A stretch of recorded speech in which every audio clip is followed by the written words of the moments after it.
పొద్దున లేచిన వెంటనే ఇది ఒక న్యూస్ మొత్తం అన్ని మీడియా ఛానల్స్ లో అండ్ నేషనల్ ఇష్యూ అయిపోయింది. ఏంటి అంటే ఉదయ్ కృష్ణారెడ్డి యొక్క లైంగిక వేధింపులు ఏదైతే చేశారో అని చెప్పి దీనికి సంబంధించి ఒక్కొక్క ఛానల్ మనం ఓపెన్ చేస్తే ఆర్టీవీ అని ఉంది కదా, వాళ్ళు ఏమని తమ్నేల్ పెట్టారంటే రాత్రికి వస్తావా చస్తావా రూమ్ లోకి లాక్కెళ్ళి ట్రైనీ ఐపీఎస్ గొంతుపై కత్తి. ఎవరు చేశారు అంటే ఉదయ్ కృష్ణారెడ్డి చేశారు, కత్తి పెట్టి బెదిరించాడు. దాని తర్వాత లైంగిక వేధింపులు జరిగాయి అండ్ దీనికి సంబంధించి అత్తాపూర్ పోలీస్ స్టేషన్ లో దీని మీద ఒక ట్రైనీ ఐపీఎస్ అధికారిని కంప్లైంట్ చేయడం జరిగింది. ఉదయ్ కృష్ణారెడ్డి నిజంగానే కాబోయే ఐపీఎస్ ఎవరైతే ఉన్నారో ఇది తప్పు చేశాడా, ఇది కాసేపు పక్కన పెట్టేసి అసలు ఏం జరిగింది మనం ఒకసారి గమనించాము. అంటే నేను కూడా చాలాసార్లు ఇతను కలవడం జరిగింది, దానికి సంబంధించిన వీడియో కూడా మన ఛానల్లో కూడా ఉంది. ఎప్పుడైతే యూపీఎస్సీ ఇంటర్వ్యూకి వెళ్ళినప్పుడు క్లిప్స్ దాని నుంచి మాట్లాడి ఇన్ఫర్మేషన్ అంతా కూడా స్టూడెంట్స్ కి చేరవేసే ఉద్దేశంతో నేను మాట్లాడడం జరిగింది. అయితే ఇక్కడ ఎఫ్ఐఆర్ లో ఏముంది అనేది కంక్లూజన్ షార్ట్ కట్ గా మనం మాట్లాడుకుంటే బూతులు తిడుతున్నాడు, కంటిన్యూస్ గా మెసేజెస్ చేస్తున్నాడు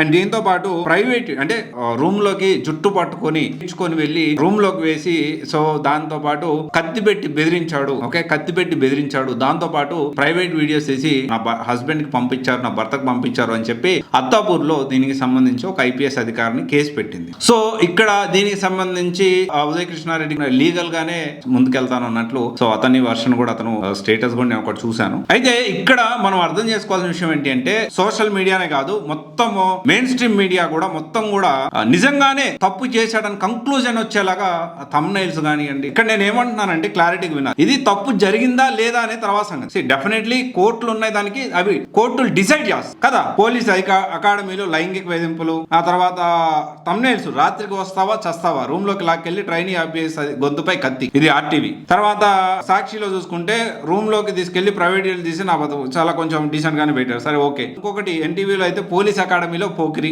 అండ్ ఇంకోటి మహా న్యూస్ లో అయితే మహిళపై కండోములు వేసి వీడియోలు భర్తకు ట్రైనీ ఐపీఎస్ అధికారి అరాచకం. ఇంకొకటి హీరో నుంచి జీరోగా, ఇలా రకరకాలుగా ఇదంతా పెట్టేస్తున్నారు కదా. అంటే నేను ఒక విషయం ఏంటి అంటే ఇక్కడ నిజంగా తప్పు జరిగిందా లేదా అనేది కోర్టులు డిసైడ్ చేస్తాయి కదా. మనం ఈ లోపలే కంక్లూజన్ రావడం దేనికి? ఒకవేళ ఖచ్చితంగా మనం అనుకోవచ్చు నిప్పు లేనిదే పొగరాదు కదా అని అనుకోవచ్చు, కానీ నేను ఇక్కడ ఎవరిని అంటే నేను ఉదయ్ కృష్ణని సపోర్ట్ చేస్తూ మాట్లాడట్లేదు, కానీ డెఫినెట్లీ చాలా కష్టపడి పైకి వచ్చిన వ్యక్తి ఇలా చేశాడా లేదా అనేది పోలీస్ ఇన్వెస్టిగేషన్ లో ఖచ్చితంగా బయటపడుతుంది. ఓకే, నిజంగా తప్పు చేసి ఉంటే ఖచ్చితంగా దానికి చట్టాలు ఉన్నాయి. ఇలాంటి ఇంతకు ముందు ఐపీఎస్ అధికారికి ఉద్యోగం కూడా కోల్పోయిన పరిస్థితి మనం 2016-17 ఆ టైంలో చూసాం. సో ఆ పేరు ఇప్పుడు అప్రస్తుతం కాబట్టి అతను ఇప్పుడు లైఫ్ ఎలా ఉందో నాకు తెలుసు, ఎలా ముందుకెళ్తుందో కూడా నాకు తెలుసు. ఓకే, నిజంగా తప్పు చేస్తే ఖచ్చితంగా చట్టాలందరికీ సమానమే. కొంచెం ముందు వెనక డిలే అవ్వచ్చేమో కానీ ఖచ్చితంగా చట్టాలందరికీ బలంగానే పనిచేస్తాయి, దాంట్లో డౌట్ లేదు. అయితే ఇక్కడ ఒకటే విషయం ఏంటంటే నిజంగా తప్పు చేశాడా లేదా అనేది ఖచ్చితంగా కోర్టులు డిసైడ్ చేయాలి. ఇంకొక వర్షన్ వచ్చేసి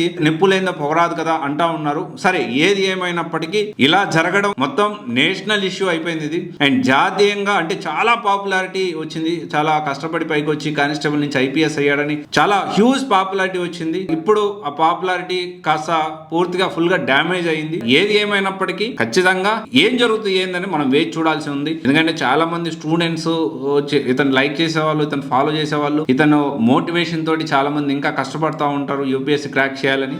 డెఫినెట్లీగా ఇది ఎలా ఎక్స్ప్రెస్ చేయాలో కూడా నాకు అర్థం కావట్లేదు. బట్ ఒకటే విషయం ఏంటి అంటే we have to wait. Courts decide చేయాలి, డిసైడ్ చేయాల్సిన కోర్ట్స్. ఈ కమెంట్లు పెట్టేవాళ్ళు లేకపోతే ఈ న్యూస్ ఛానల్స్ లేకపోతే నేనో లేకపోతే ఇంకొకరు ఎవరు కాదు, డిసైడ్ చేయాల్సిన చట్టం. పోలీసులు ఇన్వెస్టిగేషన్ చేస్తారు, అది కరెక్టా కాదా, అసలు ఏం జరిగింది, ఎవరు తప్పు చేశారు లేకపోతే తప్పు చేశారా లేదా, ఏం జరిగింది అనేది కోర్ట్స్ డిసైడ్ చేస్తారు. So we have to wait. మనం ఇప్పటికిప్పుడే అందరు జడ్జిమెంట్స్ పాస్ చేసి కమెంట్స్ పాస్ చేసి అలా చేయడం అనేది కొంచెం మనం ఆలోచన చేసి కమెంట్ చేస్తే మంచిదని నా ఒపీనియన్. నేనేం సపోర్ట్ చేస్తా మాట్లాడలేను. ఒకవేళ నిజంగా ఉదయ్ కృష్ణారెడ్డి తప్పు చేస్తుంటే చట్టం చని చేసుకుపోతుంది. ఒకవేళ తప్పు చేయకపోతే ఖచ్చితంగా దానికి సంబంధించి కూడా ఎవరు తప్పు చేశారో వాళ్ళ మీద చట్టం దాని పని తాను చేసుకుంటూ పోతుంది. నాకు పర్సనల్ గా ఏందనిపించింది అంటే బాగా సక్సెస్ అయ్యాడు. కొంచెం ఇలా జరగకుండా ఉండాల్సి ఉంది. ఈ ఇష్యూ కూడా ఇట్లా రావడం అనేది, అది కూడా మన నేషనల్ పోలీస్ అకాడమీ అంటే దేశంలోనే అత్యున్నత స్థాయి పోలీస్ అధికారులు ట్రైనింగ్ లోనే ఒకవేళ నిజంగా జరుగుంటే పోలీస్ వాళ్ళకి సేఫ్టీ లేదా అనే క్వశ్చన్స్ కూడా రైజ్ అవ్వచ్చు. ఖచ్చితంగా దీన్ని చాలా సీరియస్ గా తీసుకోవాల్సిన అవసరం పోలీస్ వ్యవస్థకి ఎంతైనా ఉంది. Thank you.